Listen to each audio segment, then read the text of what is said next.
राधाष्टमी की व्रत के बाद थोड़ा जजमेंट है।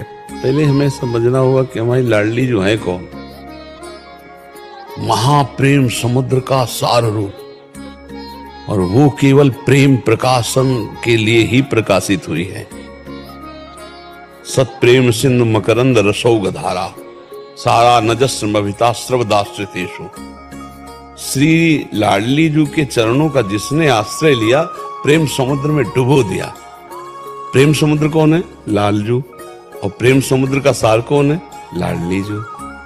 लाडली जू का सबसे बड़ा व्रत है प्रेम, जिससे आधीन की हुई है लालजू को। लालन तेरे ई आधीन, तेरे ही रस बस श्याम सुंदर वर, जांचत हैं ज्यों दीन। लालन तेरे ई आधीन, सुनरी सखी हो साची कहत हो, तू जल है ये मीन। लालन तेरे ई आधीन। जागतिक जो साधनात्मक व्रत रखे जाते हैं, जैसे हम एकादशी व्रत रहते हैं, जन्माष्टमी व्रत रहते हैं, ऐसे ही जैसे राधाष्टमी व्रत की बात, ये राधाष्टमी व्रत मात्र केवल प्रेम प्राप्ति, प्रेम। यहाँ लौकिक व्रतों का कोई भी अनुष्ठान पहुंचाने में सामर्थ्य नहीं है। इसलिए यहाँ एक व्रत, एक नियम, एक आस, एक विश्वास, गोरे चरणारविंद का आश्रय लेकर निरंतर राधा नाम में डूबना, इसके आगे हम कुछ नहीं। ज्ञान धर्म व्रत कर्म जिते सब, काहू में नहीं मोय प्रतीति।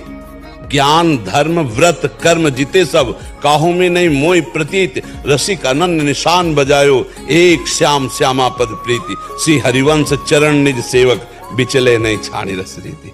24 घंटे के व्रत से प्रेम की प्राप्ति नहीं होती। एक 24 घंटे का व्रत रह ले, उससे प्रेम की प्राप्ति नहीं होती। एक भी वृत्ति हमारी लाडली जो से अलग न जाए, इससे प्रेम की प्राप्ति होती है। राधा राधा राधा। एक क्षण भी गोरे चरणारविंद का चिंतन न छूटे, एक भी क्षण लाडली जू का भरोसा ना, हमारे माई श्यामा जू को राज भरोसा ना छूटे। मेरी महारानी श्री राधा रानी, हम इसी व्रत की महानता समझते हैं, जो आजीवन एक व्रत एक भरोसा एक, उसके हृदय देश में किशोरी जू का प्रादुर्भाव हो जाता। श्री राधिका इस व्रत में हृदय के निकुंज, नारायण या गौर श्याम को हृदय निकुंज बसाइए। वृषभानु भवन में जो प्रकट हुई, उनके लिए जो व्रत की बातें हैं तो साधारण ग्रंथों में भी वर्णन है, लेकिन असाधारण जब हमारे इस हृदय रूपी कुंज में लाडली जू का प्रादुर्भाव हो, तब हम समझ पाएंगे कि हमारी प्रिया जू क्या है। वैदग्ध सिंधु अनुराग रसैक सिंधु, वात्सल्य सिंधु रति सांद कृपैक सिंधु, लावण्य सिंधु रमृत छवि रूप सिंधु। श्री राधिका स्फुरत में हृदय केल सिंधु, मेरे हृदय रूपी सिंधु में मेरी महारानी जो प्रकाशित, इसके लिए प्रेम व्रत है। आंसुओं से भिंगो भिंगो कर राधा नाम जपना, और जो मिल जाए ब्रजवासियों की टूक उदर में डाल लेना। लाडली हा प्रिया हा किशोरी, इस व्रत से प्रिया जू की प्राप्ति होती है। और लौकिक व्रतों में तो प्यारी जू प्यारे जू के जन्म के उत्सव मनाते ही हैं, उनको प्राय सब जानते ही हैं। व्रत जो है अनन्य व्रत रखकर उनके चरणारविंद में, और पूरे जीवन की एक एक वृत्ति, एक एक श्वास, एक एक मिनट उनके चरणों में समर्पित कर देना, इसी से प्यारे जू की प्राप्ति होती है। अब जैसे कोई जन्माष्टमी में ऐसे रहते हैं, भूखे रहे 12 बजे, और 12 बजे के बाद इतने पकवान इतनी वस्तुएं पाले, बोले हमारा व्रत हो गया। हम इन व्रतों का कोई खास महत्व नहीं रखते हैं। थोड़ी सी भूख रखे तो भोजन की चिंतन वृत्ति रही, बाद में भोजन पा लिया, मान लिया श्री कृष्ण का हम व्रत रह गए, जन्माष्टमी या राधाष्टमी का हम व्रत रह गए। ये व्रत तो ये है कि वो तड़पन, वो भूख, वो प्यास प्रतिपल बढ़ती जाए प्यारे जू के दर्शन की, प्यारे जू के मिलन की, और हम अपने देह भाव का विस्मरण करके उनकी किंकिरी मंजरी सहचरी दासी बनकर उनकी सेवा में, ये हमें व्रत समझ में आया है। 8 पहर उनके चिंतन में डूबना। और व्रतों में जो श्री जी के व्रतों में तो साधारण व्रतों का तो सब कोई जानता है कि भाई दूध फल आदि का आहार करके, और हम लाडली लाल के लिए एक दिन रहे, इसका हमें कोई खास महत्व नहीं। एक रोटी ब्रजवासी की खा लो और पूरे दिन रोते हुए किसी कुंज में बैठ के राधा राधा जपो, इससे बड़ा कोई व्रत नहीं। हमारी जो पकड़ आई है कि कूटू का पूड़ी, सिंघाड़ा का हलवा, ये हमारी श्री जी के प्रसन्नता के हेतु तो नहीं होंगे। श्री जी की प्रसन्नता के हेतु होगा जब हमारे आंसू बहते रहें और श्यामा हा प्यारी हा लाडली, जैसे भवन में आप वृषभानु की प्रकाशित हुई, ऐसे मेरे हृदय रूपी भवन में प्रकाशित हो। महारानी अब जिया नहीं जा रहा आपके बिना।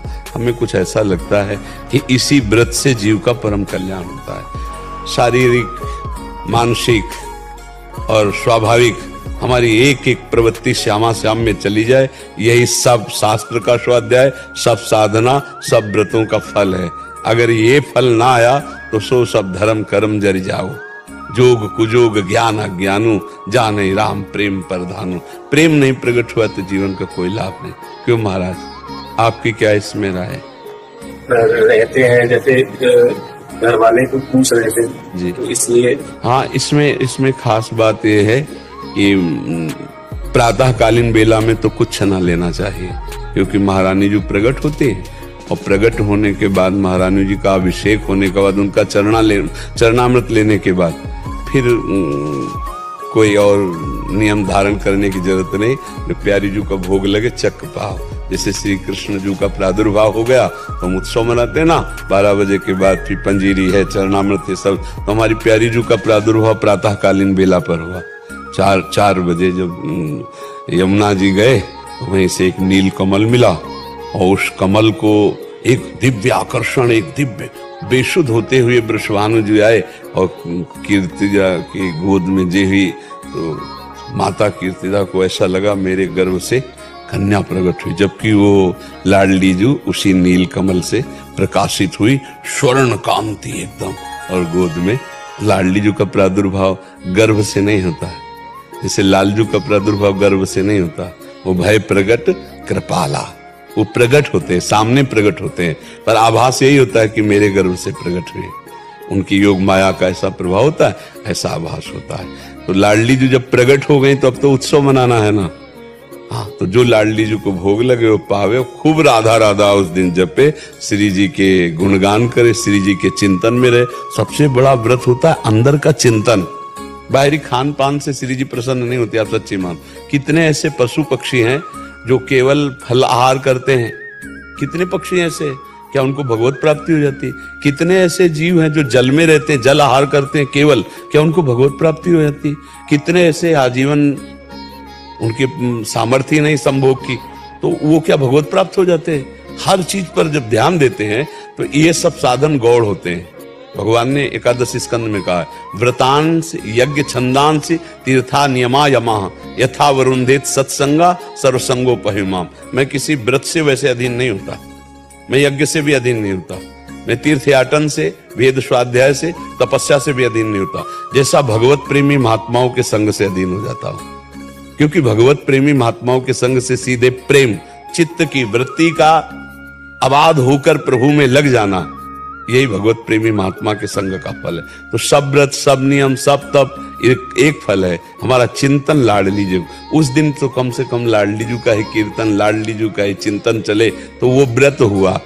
अब जैसे नाना प्रकार की फलाहार की सामग्री बनाकर और उसको पाना, उसे व्रत नहीं कहते। जैसे एकादशी व्रत है ना, उसमें 24 घंटे ऐसे रहना चाहिए, एक बार जल और थोड़ा सा कुछ ले ले फल, नहीं तो जल से काम चला ले, मर थोड़ी जाएगा एक दिन में। तो ऐसे भगवत आराधना के व्रत किए जाते हैं जब भगवान प्रकट होते हैं, चाहे कृष्ण जन्माष्टमी हो चाहे राधाष्टमी हो। पर जब भोग लग जाए फिर उसमें ये ना देखे कि क्या भोग लगा है, ये प्रसाद पावे, को कीर्तन करे, को गुणगान करे।